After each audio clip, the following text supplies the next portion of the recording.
Good afternoon and welcome to the 707th meeting of the Economic Club of New York. I'm Barbara Van Allen, President and CEO of the club. The Economic Club of New York is recognized as the nation's leading nonpartisan forum for discussions on economic, social, and political issues. We've had more than 1,000 prominent guest speakers appear before the club over the past century and have established a strong tradition of excellence that continues up to today. I'd like to extend a warm welcome to students joining us from Rutgers University, George Washington University, and the Gabelli School of Business at Fordham University, as well as some members of our largest ever class of fellows, a select group of diverse, rising, next-gen business thought leaders. Today, I'm absolutely honored to welcome our special guest, Ambassador Oksana Markarova. Oksana was appointed Ukraine's ambassador to the United States, arriving in D.C. in 2021. She served in Ukraine's Ministry of Finance from 2015 to 2020 as First Deputy Minister and Government Commissioner on Investments, and then since 2018 as Minister of Finance.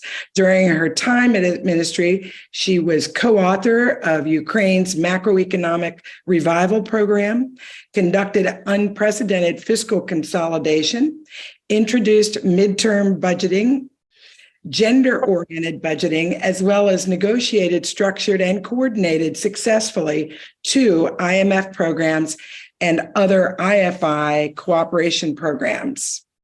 During her tenure, she and her team created the Ukraine Invest Government Promotion Agency, the Ukrainian Startup Fund, and an e-data ecosystem of government public finance portals, including the analytical instrument Boost, which opened the majority of the public finance data to the public and increased Ukraine's standing in all major international data transparency ratings. Prior to her career in public service, she spent 17 years working in private equity and financial advisory, having leadership roles in ITT Investment Group, actually a place that I used to work also, Western NIS Enterprise Fund, and the World Bank. Oksana will begin with some brief opening remarks, which will be followed by a conversation in which we are delighted to have Mark Ordan, Chair of the U.S. Chamber of Commerce and CEO of Pediatrics, doing the honors of moderating. As a reminder, this conversation is on the record, and we do have a fair amount of media on the line. Time permitting, they'll take audience questions that come into the chat box. Again, that's time permitting. So, Oksana, if you're ready, we're going to turn the mic over to you. Thank you. Thank you very much, Barbara. It's such a great joy to be here with you and with Mark, talking to the Economic Club of New York, and especially with a dear friend, Mark, who's not only leading a chamber and been such a great partner in all the projects that we have here in Washington, D.C. with the chamber, but also a great friend. And, we really value and appreciate good friends that we have in the U.S. these days in Ukraine. It's 448th day of a full-fledged war after very difficult 8 years of all kinds of hybrid warfare that Russia had after they attacked us in 2014, and after we managed to get back on our feet, to start the reforms in Ukraine, to come back to the economic growth. When you recited my previous credentials, today it seems like news from the previous life, because for the past 448 days, we are living in a situation of a full-fledged war again in the middle of Europe. And yes, I don't need to tell the people who are with us today how bad is it, because you see it online, on screen, every day of this 448 days. And yes, we have experienced the missiles attack from all over the place, everywhere in Ukraine. We have experienced unbelievable atrocities and war crimes on our territory, especially in the areas which were under the Russian occupation, whether for 32 days like Bucha and Irpin, where my house is, or for many more months and more than a year, like other places. But what we want to focus today is on the fact that we have to win, and we can win, and we must win for the sake of Ukraine, but also for the sake of all of us who believe in the same values of freedom, dignity, sovereignty, territorial integrity. And the peace formula that our President Zelensky talks about extensively now, traveling throughout Europe, which was again today supported in Europe by our partners, is a very comprehensive peace formula. And winning the war, getting back our territories, freeing our people is a very important first element of that. But it's not only element. And having comprehensive justice, but also most importantly, rebuilding Ukraine, building Ukraine back better, and making Ukraine an answer to so many global challenges that Russia created, not only for Ukraine, but for all of us, with food security, energy security, global international architecture security. Ukraine can and should and will be such an important element of that. And the reconstruction of Ukraine is going to be one of the most exciting projects that all of us in Ukraine are dreaming about doing. But this is where the American companies, American citizens, and United States as our strategic friend and partner number one should, and I know will be, also an inseparable part of that success. So with that, I would like to keep my remarks really short today, because I look forward to our discussion and to the key questions and answers. And again, it's such a pleasure to be back to New York, even though it's just by Zoom. Well, thanks so much, Oksana, and welcome everybody. As Barbara ran through Oksana's background, it's not surprising that the Ukrainian ambassador to the United States would have a background like yours. But I've been very fortunate to get to know you and to see you in action. And we all marvel at the role model that President Zelensky has been for really everybody around the globe. But I've known also that you are cut from the same cloth, and that you have a way of focusing attention just the right way at an important time when it's so crucial, and also with Ukraine's closest, biggest friend, the United States. So it's an honor for me to be able to share this time together to talk to our friends in New York. You talked about the war, and we all follow it every day. Sadly, I think we all wake up and look at the news to see what happened during the night. From your perspective, is there anything you can add? I mean, we've also marveled recently at Ukraine's ability to repel Russian air attacks and missile attacks, which I would think a few weeks ago people would have thought was impossible. So maybe you could share a little bit of your thoughts about that, what the effect of that is on people in the Ukraine, and as we talked a little earlier today, what the collateral damage is, even if you repel a missile. So let's look back on February 24th. And when this full-fledged war has started, it started with missiles attacks from north, east, and south, from Crimea, from Caspian Sea. And Russia pretty much used everything they have on us with regard to the missiles, from the Iranian-made drones to the supersonic missiles, which, again, we successfully repelled 2 days ago in Kiev when 6 Kinzhals and 9 calibers were shot into Kiev.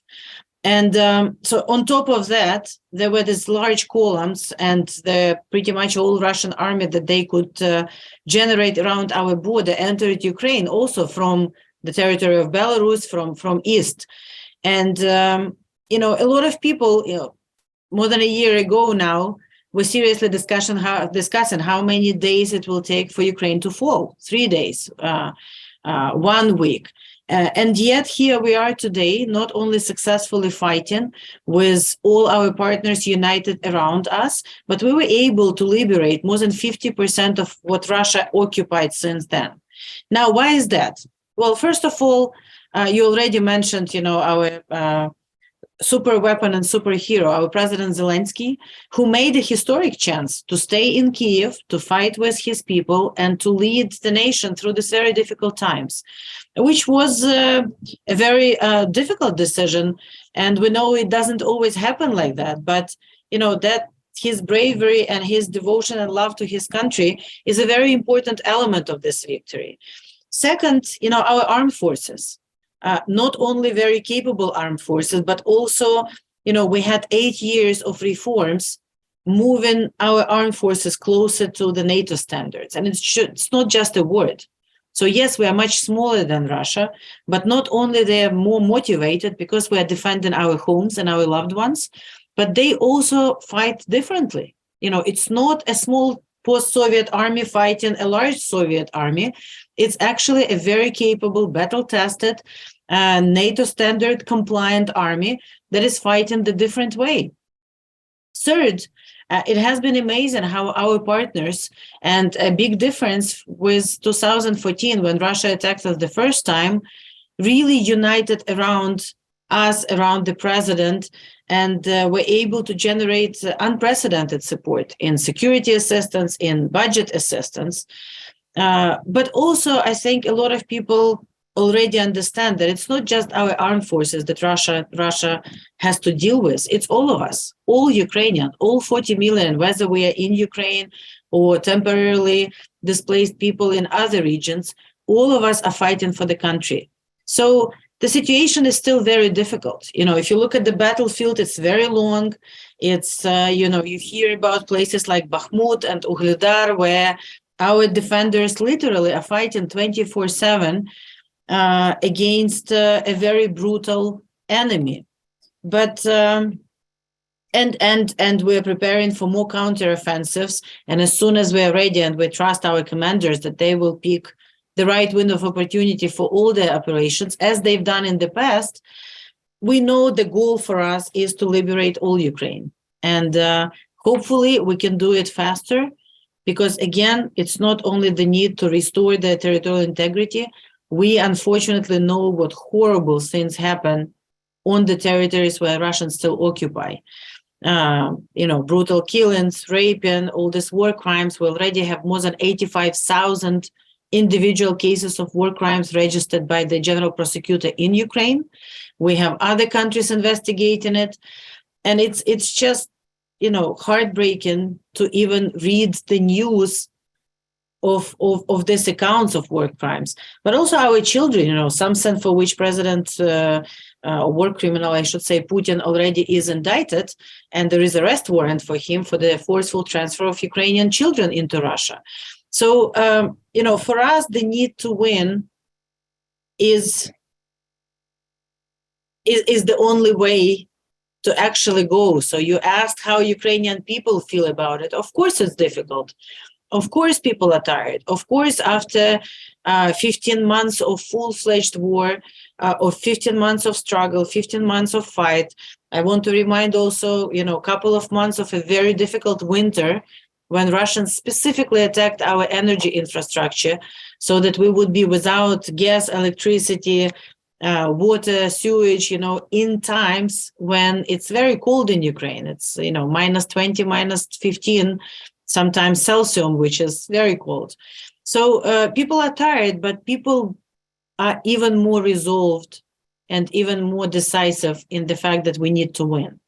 So I can, I've been back home 3 times since the beginning of the full-fledged war. And I have to say that I have full confidence that people are tired, but they will not give up. And we will continue fighting until we win. Well, I appreciate that. By the way, I did, not to correct you too much, but I did refer to 2 super weapons, both President Zelensky and you. But, I also noticed recently, which I thought remarkable through all of this, that I think the number is about 4 million Ukrainians who left at the start of the war have come back.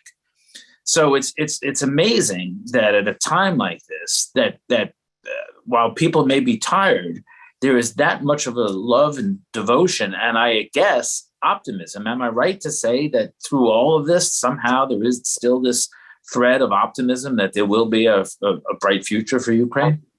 There is, and I think people are more motivated now more than ever. You at the beginning of this full-fledged phase of the war, even here in Washington, D.C., we were debating inside the embassy whether to continue with our programs in Ukraine House. We have a lot of cultural events there, business-related events.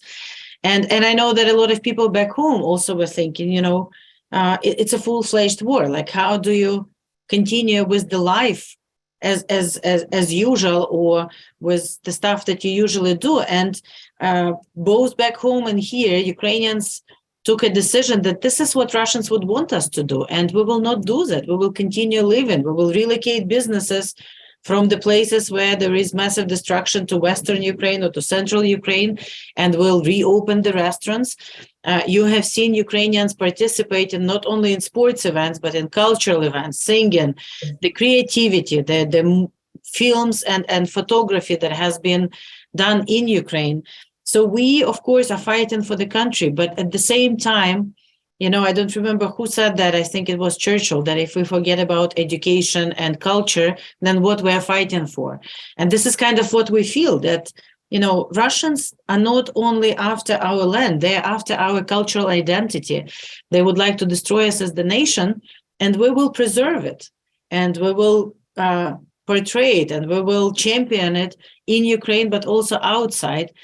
And, it's, again, there are sirens and there are horrible losses, and we mourn them. But it's also inspiring to see how quickly all the people unite, go there to help the neighbors, to reopen what we have to reopen, to bake breads again. And, we Ukrainians are very resilient. This is probably one of the, in addition to our love for freedom and willingness to fight for it, this is the next big trait. I mean, we have been occupied by Russians for the almost 400 years before. So the struggle for freedom from Russia, whether it was Russian Empire, Soviet Union, or Russian Federation now, is something that we deeply remember and that the generations of Ukrainians before had to do. And this is a historic chance for my generation. We regained independence in 1991, with 92% of Ukrainians voting for it. And, just 31 years of independence was enough to have a new generation of Ukrainians who never lived under occupation. And we see this young, very capable, very European Ukrainians who speak many languages, who are 30 years and younger, who will never give up. And me, as the last generation of Ukrainians born in the Soviet occupation, it's our duty to do everything possible so that, the next generations of Ukrainians will not have to fight this fight, that we have to win now. We have to start building the new Ukraine and pass to our children the free and independent Ukraine that will not be threatened by Russia. Well, thank you. You've talked about the new Ukraine, and I know that from our time together that there's been other things going on in Ukraine as well. The U.S. Chamber of Commerce hosted a Ukraine-U.S. summit last month, and you and Prime Minister Michal spoke to us. And one of the subjects you talked about was the concerted effort on the part of your country to root out any forms of corruption, to make that new Ukraine a better place. So in addition to defending yourself against the monumental task of rocket fire and indiscriminate torture and killing, you've also, because we're going to be talking about the rebuilding of Ukraine, you've also, your country has done a lot about that. Could you talk about that and what the efforts have been and your view of the future of Ukraine and corruption? Absolutely. This is a very important topic, because a very important element of actually successful and prosperous Ukraine is creating a level playing field in Ukraine. Something that we didn't have before 2013, because again, after we regained independence in 1991, we started building independent Ukraine, but we used all the post-Soviet institutions that we kind of received from the Soviet Union. Those were neither Ukrainian nor the public had trust in them.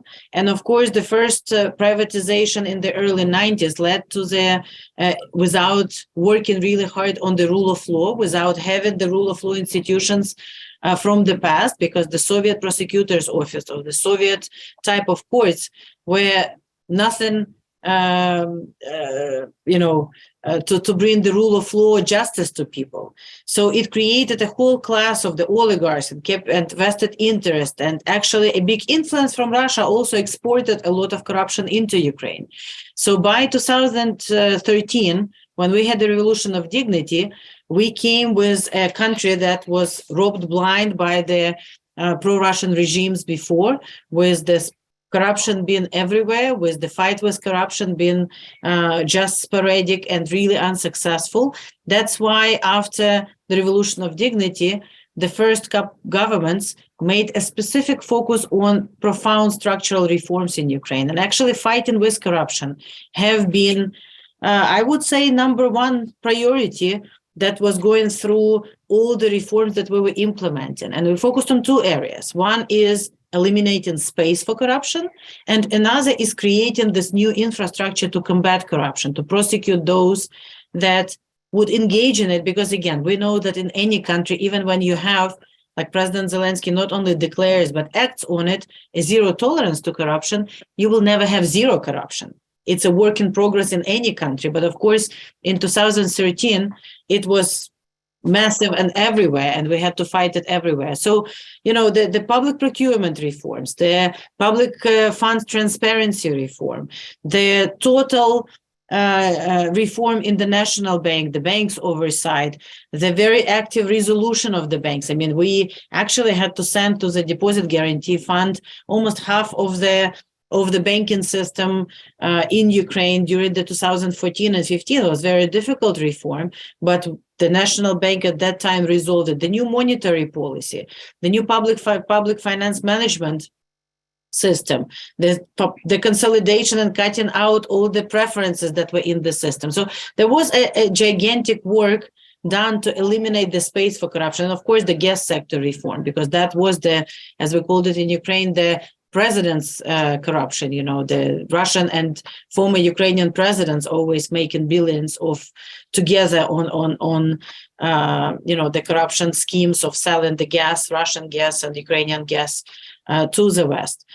But also we created a whole new infrastructure, the National Anti-Corruption Bureau, the Special Anti-Corruption Prosecutor and Special Anti-Corruption Court. And, just yesterday, we all were shocked again with a new case of this new bodies indicting a chief justice in Ukraine. And on the one hand, it's really bad that we hear about cases like this, right? It's another instances of corruption or alleged corruption, I should say, and high level cases. But we can also firmly say that these new institutions that we have created, they work. Even during the time when we defend the country, we are continuing the judicial reform, and the anti-corruption infrastructure is continuous to look and root out even the large or small cases of any mismanagement that we can have, or the corruption. On the other hand, if you look at the 15 months of the assistance that we have been receiving, and how transparent and responsible we have been with all the assistance that we are receiving from our friends and allies, we have been reporting it, the structure that we put in place through the World Bank Trust Fund and USAID and Treasury. For example, how we're receiving the help from the United States with regard to budget assistance, the audit that we are doing there, the daily reporting on where we spend the money on, and agreeing on the criteria and what is it used for. And actually, we can trace it to the last person, because it's usually salaries and pensions and payments to the IDPs in Ukraine. But also the inspector generals. You recently heard, they have been in Ukraine in January. We have 3 inspector generals from the US, the one from Pentagon, one from USAID, and from Department of State, who are working very actively here with everything we are sending to them, but also working on the ground. And they have been all very clear that they did not see any signs of, mismanagement or any type of violations. Now, it doesn't matter whether it's the money we receive from our partners or it's the taxpayers of Ukrainians that we're using. it's very clear to us that this fight with corruption and with inefficiency and is another front we have in addition to the front with Russians.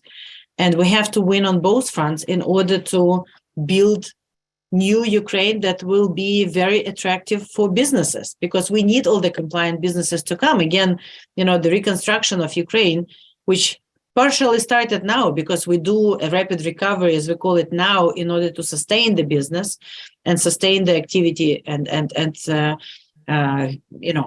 people's lives in Ukraine right now. But the future innovative project in all the areas, from energy to production, will need a rule of law, will need level playing field, will need predictable rules for all the partners that we would like to see there, and especially for compliant, and I should say as the ambassador to the US, especially US business, that I really count we will see massively and rapidly increasing their presence in Ukraine. Well, that's great. There's a reason I asked that question in an on-the-record discussion, because from my perspective, having heard this before, I don't think it gets enough attention here that you really are fighting successfully on two fronts. And as we turn in this conversation toward rebuilding, it's important for people to understand that. So I was thinking that, I know friends who have become ambassadors to other countries, and usually if you're an ambassador to another country, especially a bigger, prominent country, it's a very plum job. That hasn't been the case for you. This has not been a piece of cake for you. So now let's turn to with your role as ambassador. First, what is your view? I know the G7 is expected to tighten sanctions. I'd love your view of what you think those sanctions will and won't do, and then what do you want the U.S. government, the United States of America, to do to help you more than we are already helping you today? Thank you. Well, sanctions are very important. I know that there are debates on whether they work as we plan them, but they do. We already see it how the Russia's ability to fight and fund this war is very impacted by the sanctions. Now, there is still a lot we can do together. So it's very important, of course, you hear me talking about weapons probably more these days, because we do need still to stay the course on the battlefield. But to double down on sanctions is equally important if we want to quicker get to the just and lasting peace.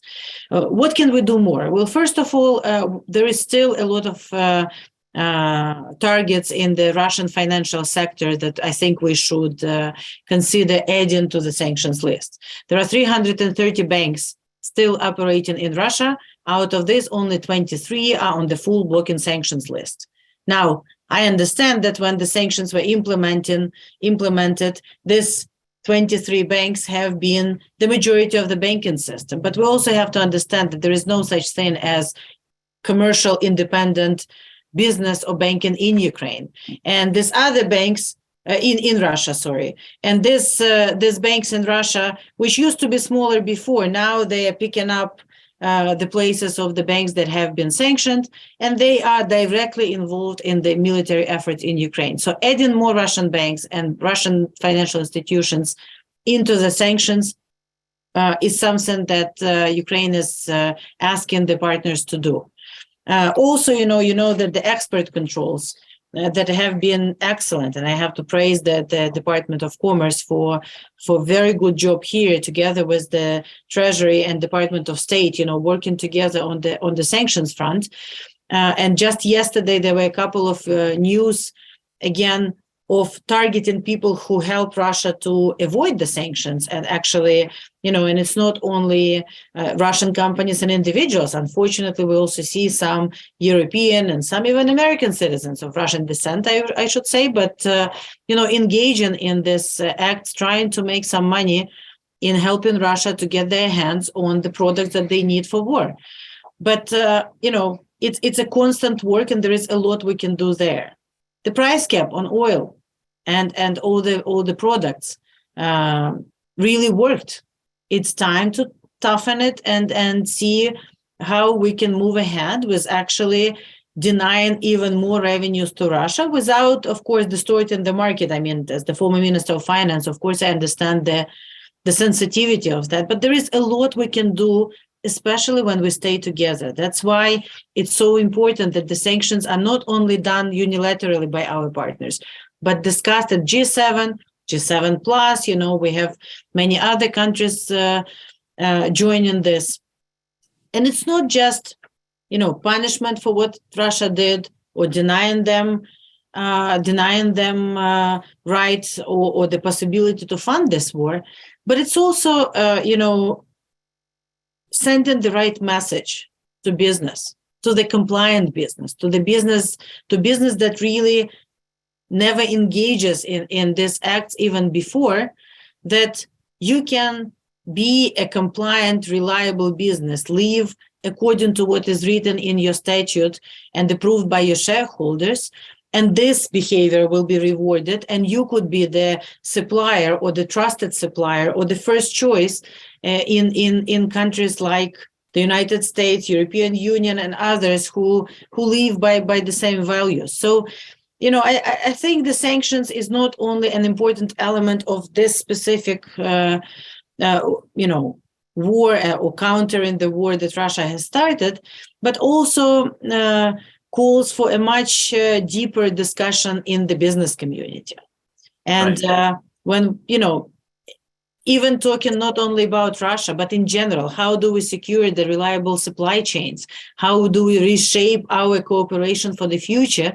That price cannot be the only, a decisive factor. Great. So let's turn toward rebuilding. The World Bank recently said that the cost of rebuilding could be high as just over $400 billion. And you're here today with leaders from business leaders from New York City and as this is telecast all over the country. How can U.S. businesses think about being participants in the rebuilding of Ukraine? Thank you. My favorite question. So on the one hand, we see these horrible numbers, 411 billion. This is the latest figure from this RDNA report by the World Bank. This is what has been destroyed. And it's not even taken into account the environmental damage or the lost profits. It's just an assessment of physical destruction that Russia brought to Ukraine. So on the one hand, it's a huge number. On the other hand, we are not going to rebuild what we had before. The idea that we have in mind, and we discussed it with the chamber at that excellent event when Prime Minister was here, is actually to build back better, to steal your president's quote, or to leapfrog into more innovative Ukraine. Something that we actually planned to do before, but when something works, you do not completely destroy it to build something new. So the progress is always gradual.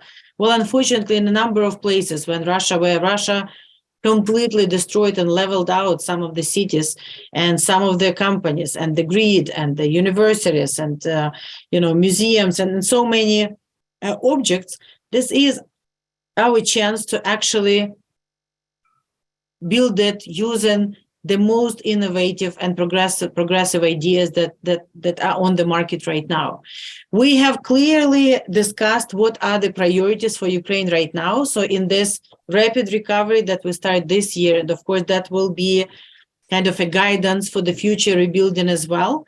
It's of course the energy, which is very important element of that. And we have a new presentation of how we would like the energy system of Ukraine look like in 10 years and how it has to be decentralized, more green, fully innovative. It's of course humanitarian demining because, Ukraine unfortunately is the most mined country in the world right now. So it's not only demining for the sake of Ukraine, because we need, of course, to clean all these residential areas and agricultural fields and everything else, but also, to see how the demining can be more innovative. So we are actually asking all the companies in that area to come talk to us and work with us and with our partners in order to do whatever they can do in Ukraine. It's, of course, housing. When this is very important because so many buildings are destroyed in Ukraine. It's, of course, critical infrastructure. That's a very big area of everything from roads to bridges to airports to all types of infrastructure. But again, we are talking about not just rebuilding what we had before. We are talking about the new logistical corridors between European Union and East and other areas, because Ukraine could be a very reliable partner for the export-import operations for which were disrupted by Russia. But it's also more broadly supporting business in all the areas which are key to Ukraine, from agribusiness to rare earth materials to manufacturing to innovation and IT to Miltech. Ukraine already now is showing how we are using a number of capabilities differently and how many are developed by Ukraine. So that we would like to see Ukraine as kind of an innovation hub in all of these areas. And that requires so many people who are on the Zoom, on the webinar with us today, to be thinking about Ukraine and putting Ukraine on your map now. And for those who are already in Ukraine, first of all, thank you. Thank you for being there. Thank you for keeping, and some companies like Boeing and others expanding jobs, or the McDonald's reopening their stores in Ukraine. I visited one of them in Bucha last December. Thank you for paying taxes and jobs, but it's time to expand. We understand the challenges. That's why that we have now this coordinating platform of G7 plus IFIs, and the next conference of the platform is going to be in London in June. But we already are talking to MIGA, to DFC, and other American but also multinational institutions. What can we do together to help business to make the move today, from war risk insurances to more active support, to actually providing more assistance back home, like the red carpet treatment. And again, I'm not saying everything is perfect, but we are ready to hear your concerns, complaints. We are ready to provide you with more support. Just recently, the head of Ukrenergo was here in Washington, D.C., and I was thrilled to learn that we moved to finally a possibility for businesses to actually enter into direct contracts with Ukrenergo to get the grid access for the electricity, which has been a problem in Ukraine for many businesses. And we heard those complaints because they had to go through the regional distribution companies. It was always very complicated, very slow. Now, 10 days, and you will get from Ukrenergo the conditions to have that. So again, while we are fighting on the front, we are doing a lot of this deregulatory efforts, and there is a lot we can do together. So I just want, a little advertisement here. Please use, all of you, whoever have questions, forward them to the embassy directly, use us as a resource, or to the Chamber of Commerce. We are working together literally on a weekly basis now, and we would be more than happy to answer the questions, to put you in contact with anyone back home, to organize visits to Ukraine, so that you can put Ukraine on a map and in your plans. I think that's very important. The reason that the Chamber and the Ukraine have joined forces is because some people could say, well, gee, are you too early? But you're not too early to plan and to build and to think about what the opportunities are and how you and your companies can get involved directly. It's actually not too early at all. And the Chamber website and the Ukrainian embassy can help you navigate that, and you should absolutely reach out. Well, Mark, maybe if I may interrupt you, as the former private equity person and financier, I would say when we win, it's going to be too late. So It's definitely not too early now. You must see my notes, because I was going to mention that with your background in private equity, and I suspect there are a few private equity people on. And I'm on the board of Carlyle. Any particular words from your background in private equity about today's situation and investing and timing? Well, first of all, there are a number of areas which we all know usually takes a lot of time until the investment actually happens. So, if we're talking especially about the rare earth materials or the so many natural resources that we have, it will take some time to explore, to learn, to take a look. And so I would urge people to contact us now and see what we can do together there. Second, the Ukrainian banking system has been an unbelievable sector that has shown resilience, a true Ukrainian resilience. We did not lose a bank because of the war. There were some banks that were resolved by the national bank, but it was of the reasons, that existed there even before the full-fledged war. But how the banking system in Ukraine was able to, go into the cloud, really quickly close the branches in the areas where they have been literally been bombed, reopen after the areas have been liberated. Service and business and Ukrainians everywhere in Ukraine. There is the National Bank is calling this power banking because during the blackouts they were able to provide for sufficient number of banking branches in Ukraine, Starlink and the generator. I mean, the banks were providing it for themselves. And even when there were blackouts, people could use their cards. So this is probably the first war in the history when not only there was not a bank run, people were actually putting money into the accounts because it was safer to have them in the bank accounts. If, God forbid, you had to flee your home or the Russians would, through the filtration camps, then you could move to a safer place where and get access to your funds already. So this is time to get in contact with the chamber, with the American chamber in Ukraine. This is time to get to know your potential partners in Ukraine, to talk to the Ministry of Economy, to talk to the National Bank. This is time to talk to Ukrainian banks or Ukrainian associations on the ground.